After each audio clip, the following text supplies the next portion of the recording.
Hello everybody, this is Howard the Teaserking coming to you with week 15 of the NFL.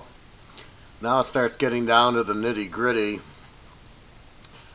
The stronger teams are getting position. They're trying to wrap up the number 1 and number 2 seeds. Home field advantage is obviously very important. Most of the Super Bowl champs have had that home field edge. Look at New England and Seattle last year, Seattle and Denver the year before. Home field in the playoffs is huge, and getting that week off prior is also huge. So we start focusing a little bit more on who needs to clinch and betting on the stronger teams, which is what we've done most of the year. The lock won last week, Carolina. It's played with a college playoff game. I saw the game. I said, this is the lock. And I played it with Carolina last week. So the lock record's 41-4. And with this other half of it pending in the playoff. And I'll do that once in a while, especially this time of year. I made a lot of money a couple years ago when I had Florida State over Auburn in the championship game before I went to the playoff. This is where my instincts sort of take over after doing this for such a long time. My first teaser was 1977, Earl Campbell with Texas.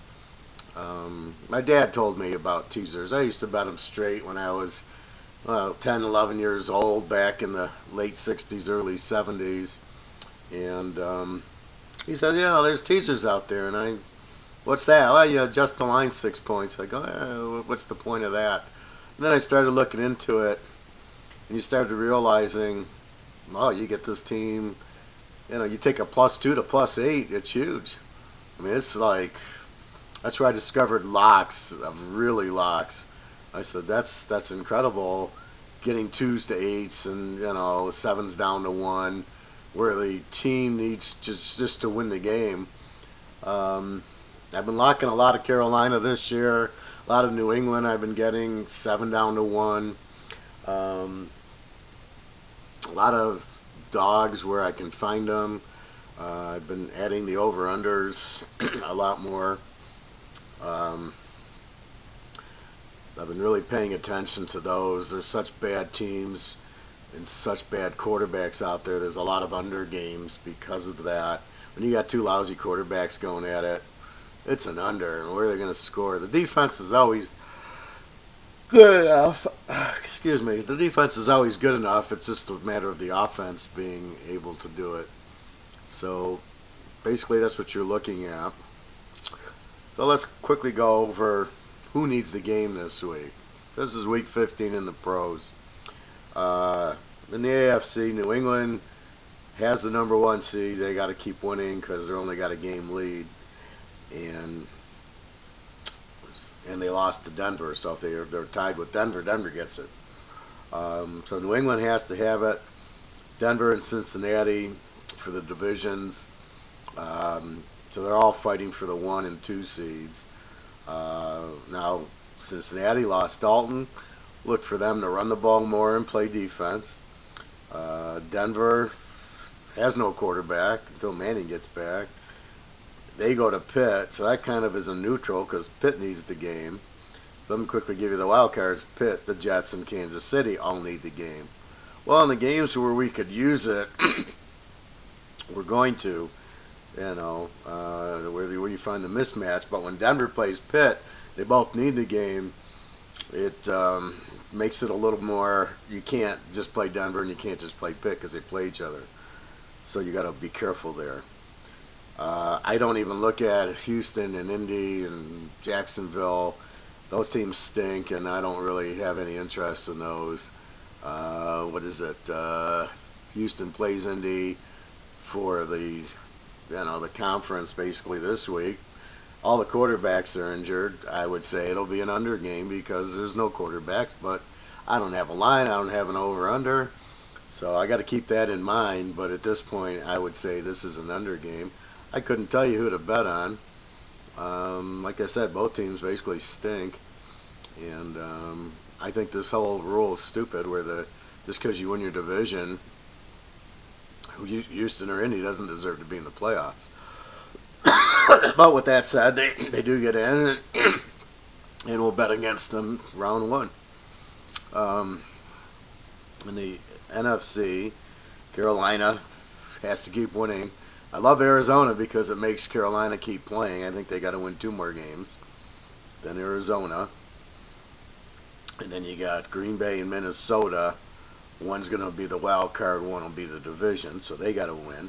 Seattle's got the other wild card, but they have to keep winning. I don't believe they can catch Arizona. They might be able to, but I think they've lost to them already, and I think there's 4 games left.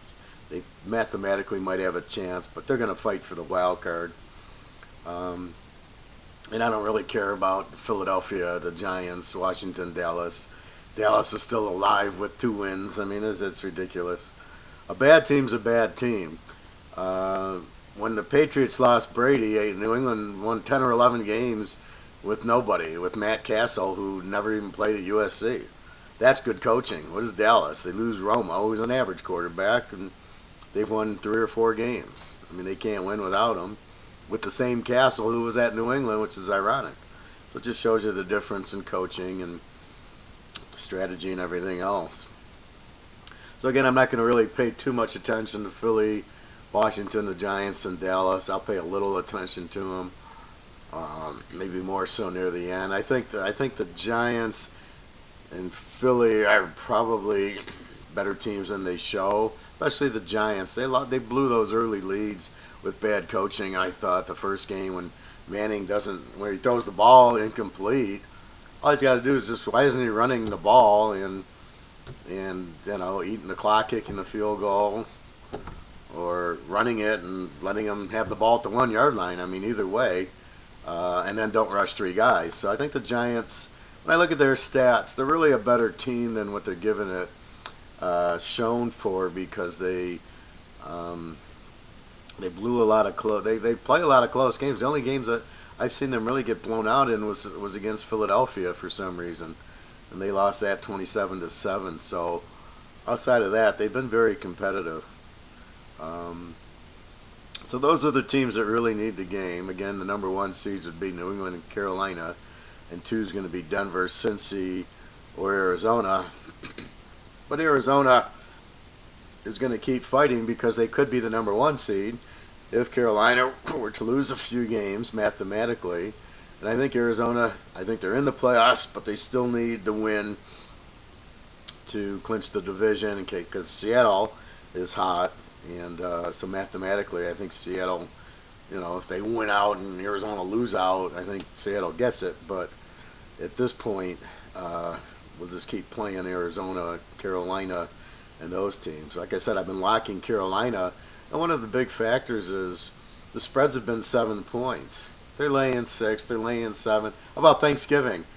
I mean, that was one of my strongest locks. They're getting a point. When I get to Vegas, Carolina's +1, +1.5. I couldn't bet it enough. I mean, I must have had them in 10 teasers. That's what you're looking for, a team like Carolina getting points. I mean, but it's just they haven't laid double digits all year. They've obviously won every game. They're an extremely strong home favorite. This is where the trends are coming in. All of a sudden, Carolina, as a home favorite, is 6-0 this year, and 11-1 the last 2 years as a home favorite, and they've been a home dog actually 4 times, once this year. I mean, I think against Green Bay, and they're 14-2 at home. They're 25-6 overall, so they're really picking up. They're 81% this year. They're 13-0 in a teaser, and everybody says, "Why do you play teasers?" I don't know. I mean, I can get 13-0. It's a pretty damn good reason. I'm sure they're not 13-0 straight up. So let's look at the games this week. New England. All right, we're just going to concentrate on the playoff games. New England's laying 14 to Tennessee. Tennessee's an extremely weak team to bet against. They're out of it. They're a very bad road dog. Now the problem is though, 14 laying 8. It's a tough lay because even though it's a playoff game, New England's going to be all wound up. Gronk's playing, everybody's happy. You still, at the end of the game, if they got a 10-point lead, Tennessee could score and lose by 3. Now, theoretically, New England's motivated, and they got Brady, and they score and score and score, and they really have a great defense. I mean, against Philly, the defense only let up 14 points. You had the block punt, the punt return, the interception return was 21. So that doesn't go on the defense. I still like New England here laying the 8. I feel that they're gonna pound Tennessee. Tennessee's very weak on the road. They don't show a whole lot against a good team, and New England's defense is playing well. They got injuries, but with New England, it's a system thing, and they're one of the few teams that seem to not really worry about injuries. Unless it's Brady. And even when Brady went down, they still won 10, 11 games. So, Blunt's out. They'll get another running back. They pick talent. They pick character.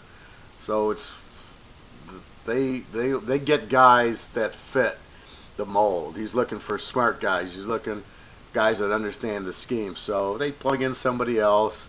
Brady will hit Gronk all day. He'll hit Amendola. The running back could be, Joe Smith from Northern Iowa, and he'll gain 150 yards. It really doesn't matter with New England. Their defense will be strong. I see New England winning comfortably here. Again, their focus is they were the number 3 seed, and to pound Houston the way they did, scored 27 on that defense. They're going to light up Tennessee. Tennessee's defense is terrible. And Mariota, he's okay. He's nothing special. I don't see that Tennessee scores a lot of points here. So I definitely like New England minus 8. They want the 1 seed. They know how important it is. They're not going to slow down. I think they win probably by 20 points in this game. The number 2 seed, Denver, is playing Pittsburgh. Pittsburgh's laying 6 at home. Pittsburgh's been hot. Roethlisberger's playing. They got Le'Veon Bell out. Antonio Brown, the wide receiver, is really good. Defense is good, not great. It's not Steel Curtain. There's no Mel Blount. There's no Joe Green. I don't really know how to play this game. I don't trust Osweiler. I don't think he's any good. I was watching the Oakland game and he sucked. He kept throwing these 3-yard passes. What is that? Now he did hit the guy right in the gut for the 4th down, and it should have been a 1st down. And but I never really thought, he's going to lead him down for a touchdown. I don't think he's a winner at this point. I'd like to see if he's a winner. A winner is a guy that drives him down. Joe Montana. He drives him down. We're going to win the game. There's a touchdown. Boom, boom, boom. He looks like, he's driving him down. Well, he's in control. He's hitting the guys. I don't get that from Osweiler. He dunks it too many times. Doesn't know what he's doing running. I don't think he knows who to throw the ball to. I think Pittsburgh's going to win this game, but I don't really. It's hard because Denver's got a great defense and a weak offense. Pitt's got a very good offense, not great, but a very good one, and a very good defense. So, can you say Pitt's going to win the game for sure? I don't know. I think so with Osweiler. If Manning's playing, I'd take Denver at 12 very quickly. But with Osweiler, I can't trust him. So then I'm looking at over-under. Over-under is 44. What do we have? We have an under team in Denver. Great defense, no offense. We got a pretty explosive offense in Pitt and a good defense. So at the 44, I would think under 50 is probably the best play here because Denver's probably going to shut them down but not going to score on Pitt's defense. Pitt will get enough, but they're not going to go up and down the field on Denver's defense. So I think what you're looking at here is Pitt probably winning a close one, probably like 20-17. I mean, Denver couldn't get 20 points on Oakland at home. That's ridiculous. Denver's not the greatest road dog. Pitt's not a really great home favorite. You'd think Pitt would be a better home favorite. They're really not.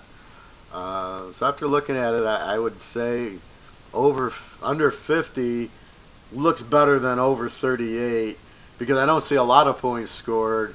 I do think Pitt gets to 20, but I'm not sure Denver does. I don't think Pitt gets much more than that unless you get a lot of turnovers. I don't think Osweiler is going to capable of really running up and down the field. So of the best plays, I think Pitt might win, but they're playing Denver. And I take this back to my college analysis. If it's two good teams playing, you can't say one of them's going to win. You either take the dog, or in this case, you take the under. Because I can't really trust the dog to score enough. But with that said, with their defense, you got an under playing a average, so I think under 50 is the play here. And again, both teams need it for the playoffs. Both teams are pretty even, so you can't really, Pitt even, they're going to beat Denver. You can't say that. Denver in 12 should be the play, but Osweiler's so bad, low scoring, so possibly Denver in 12, but I'm not sure. I think under 50 is the better way. All right, Cincinnati at Frisco. Cincinnati's laying 4.5, over under a 41. All right, I got Cincinnati, team with no quarterback, with a good defense. They're probably going to run the ball. McCarron, he's not going to hit A.J. Green. Frisco will take him away. Who does Frisco got? Nobody. I mean, they got nobody. This Blaine Gabbert's terrible. He's not going to score a lot of points. Cincinnati's not going to score a lot of points. They don't have a quarterback. So when the quarterback goes down, the team becomes a little more conservative. They run the ball more, rely on the defense. Against Frisco, they don't need a lot of points. I don't see a lot of points scored here. Do I want to take Cincinnati because they needed it for the 2 seed and the bye? Are you going to trust A.J. McCarron? No. He wasn't good at Alabama. He's not going to be good here. Blaine Gabbert. I mean, I think Cincinnati wins a close one by a field goal, but I don't think there's going to be either team gets to 20 in this game. I like the under 47 here over every other play. I just don't see a lot of points scored. Both teams have fairly good defenses, and neither of them have a quarterback. So if I'm looking at it in college, it's a total under. So Cincinnati might win, but Frisco will put up a battle. But I'm not laying the point. I know Cincinnati needs it, but without the quarterback, I don't really care. They're not the same team. So take this game under. Next up is the Jets playing Dallas. The Jets are laying 3. They need it for the playoff, the wild card. They must win. Looking at the trend, the Jets as a road favorite. They don't really have. Oh, here they are. They're surprisingly actually 14-4 as a road favorite. Play against road favorite lately. They're 6-1, meaning they play close games on the road, sort of like Green Bay does.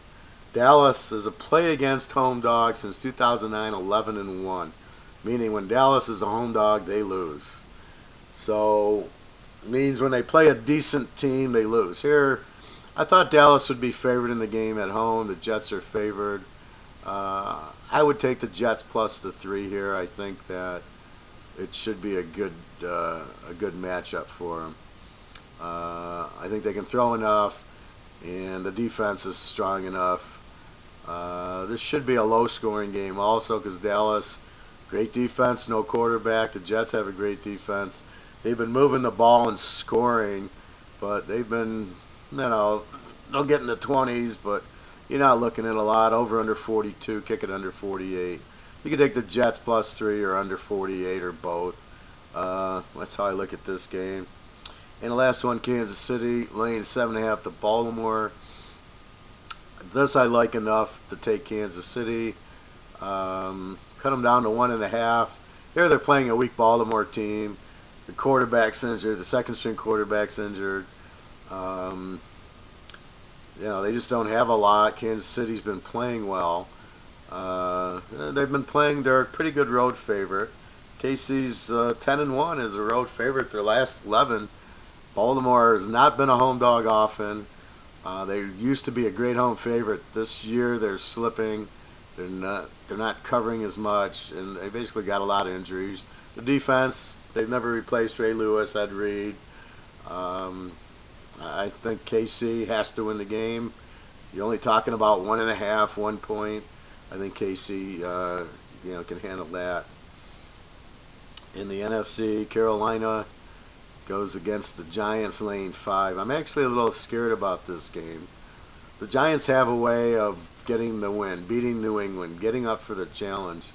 Now Carolina in the trend, road favorite, they're 8-1. Giants play against home dogs 7-0. Carolina should win this game, but I think it's going to be all they want. Like I said, I was looking at the Giants. They don't get blown out. No, they lost a 1 game to Philly at Philly, but at home they play close. They played in big games. They played New England 27-26 or whatever. Don't be surprised if this game's closer. This is one of the times I'm not locking Carolina. I think I've locked them the last 5 weeks, and they've covered the last 5 weeks. I had them at New Orleans, laying 1, and I knew they were going to win. I just knew it. Here, this could be where they slip up just because of the way the Giants are. I'm not saying they're going to. They certainly want to be the number 1 seed, but this is a game I'm not crazy about Carolina. Now, can I take the Giants in 11? Possibly, but I really don't want to bet against Carolina. So from that standpoint of picking the team, I'm just probably going to watch. And this is probably going to be a very close game. As far as over-under, the over-under is 48, 47 I've seen. I've seen a 47. Now this makes more sense to go over in the game because the Giants score a lot, and Carolina's been scoring in the 30s every game. The Giants' defense, as you saw Monday night, is totally terrible. Let Miami put up 24 on them. That game, 31-24, that's a 55 with Miami. Carolina, who scores 30 a game. Cam Newton, the Giants don't have the pass rush they used to. Beckham should score, and Eli. I kind of compared this to the Carolina-Green Bay game, and it was, I think that was a 55 or a 60-point game. Certainly can't go under with the Giants. They played New Orleans to 100 points. So the Giants basically have Eli, and, the defense is kind of suspect. Carolina just scores on everybody. I think over 41, 42 is probably the best way to play this game. I think there'll be a lot of scoring. Like I said, I think the Giants are going to give them a game. I think it'll be close, but I think both teams hit 30. And that's a lot more than the 41 or 42 there. So I think the way to play this game's over. Hopefully Carolina wins. I'd like for them to go undefeated. I got friends in Carolina, so I'm rooting for you. But I think the Giants will make a game out of it. I'd be surprised. A couple years ago it was 38-0. I'd be shocked if I saw that score. I'm not shocked if Carolina gets to 38. I'd be shocked if the Giants. They just seem to play better at home, and they get up for this game. And they need the game. Like I said, they're not a 6 or 7 win team. They're probably a 8 or 9 win team that just screwed up a couple fourth quarter leads. But I think they'll be able to score on Carolina, and that puts me over. Next game, Arizona goes at Philadelphia, as soon as I can find it. Now, I had this spread, Arizona laying 7, and it's the real spread 3.5. I think that spread's low. Philadelphia doesn't scare me. I'm not, whatever the quarterback's name is down in Philadelphia. I want to say Randolph, but I know that's not right. Um, Sam Bradford. Sorry about that. He doesn't really scare me. They don't have the receivers. They really don't have the running backs. Their defense, I don't know. New England lit them up for 28. Arizona, their secondary is mighty rough. They're gonna have at least 2 picks in this game. I think Arizona, they need the game for the 2 seed. They want to lock up the division. They want to lock up the 2 seed. They need the game, and they're just a much better team than Philly. I think Arizona, like I said, this spread should be at least 7. It's only 3.5. Take 2.5 in Arizona here. Again, I can't figure out Philadelphia if they're a good offensive team or a good defensive team. They don't really show a whole lot. In Arizona, they can run it, pass it. They got the secondary. They got the defense. They got it all. They're not going to lose this game. Green Bay at Oakland.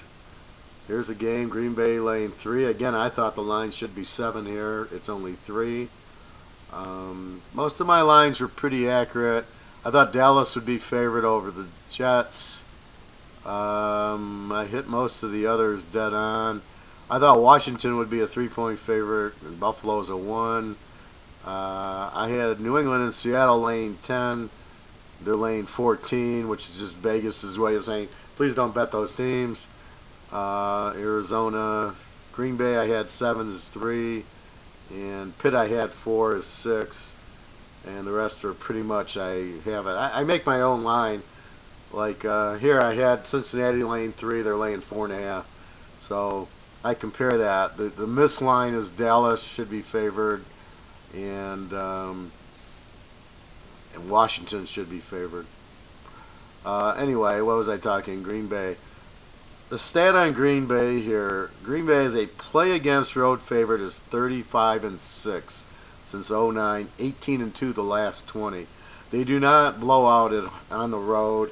Look at the Lions game. They barely won. They had to win the game. They get a Hail Mary. All right, they played a good game last week. Oakland's very good. They played Denver. Now again, Denver, if they beat Manning's one thing. They beat Brock Osweiler.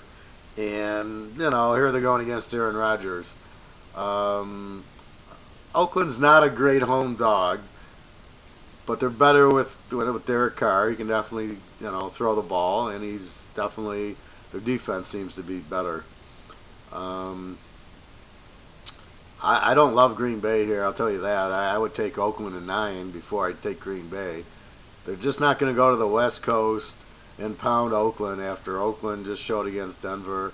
I know Oakland's mathematically in it, but you got 3 teams with a 2-game lead over them, and not all 3 going to lose. So I don't think Oakland's in it, but mathematically they are. I'm sure they're going to play. They played at Denver.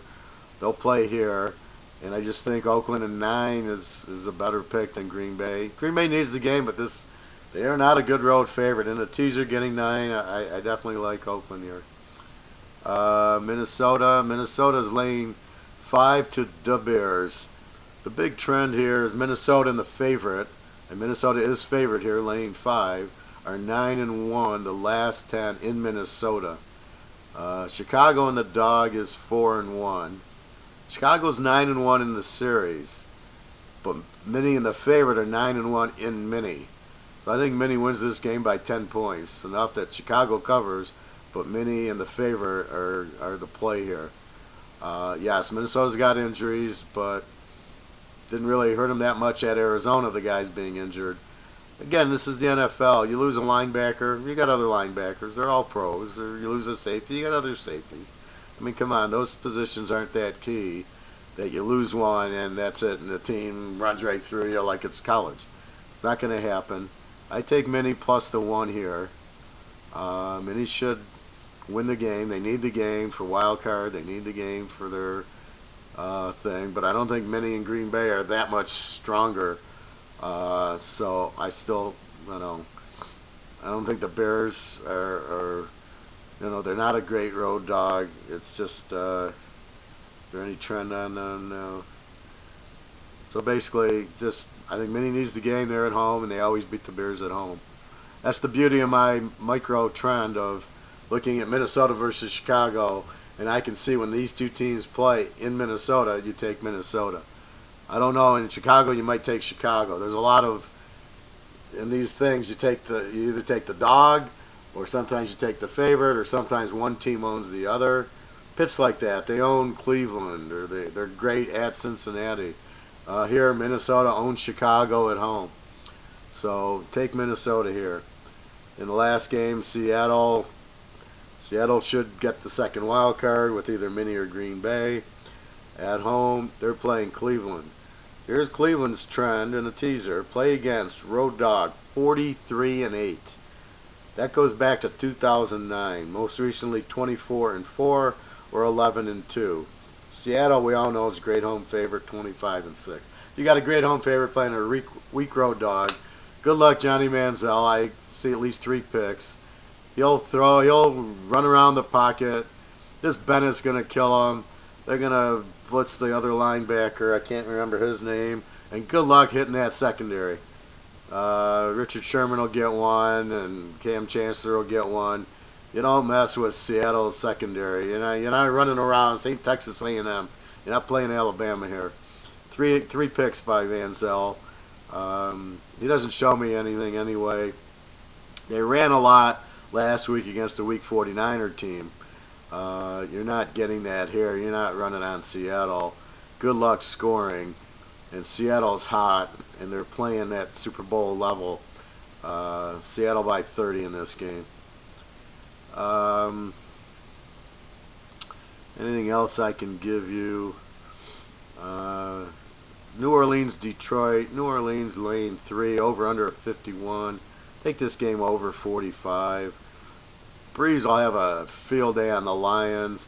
I think Stafford can hit New Orleans' weak defense.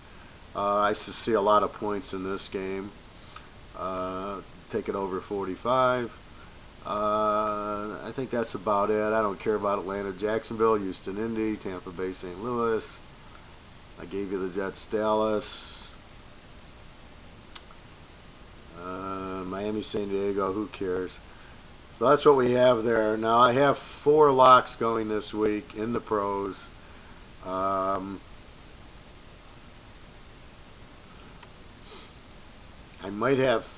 could have 6. I'm debating about locking 2 more games. So right now, if you were to buy, you'd get 4 locks in the pros. I still have my super lock going with Carolina last week with one of the playoff teams in the college playoff, which I might add to the mix too. For all the people that watch my history page, my customers and the other people that look in, you won't see that lock last week in the results because I don't want to show the second half because the people who haven't paid for it, I can't give them a free look at the playoff team that I locked with Carolina. So therefore, it's moved deeper into my system. I show it by week. It'll show up after the New Year's Eve game is played. So don't panic. Don't be upset if you don't see the game. Hey, where you said you locked it, where is the lock? I did win the Carolina end of it. The other end is New Year's Eve, and again, could be played this week. And there's no reason not to.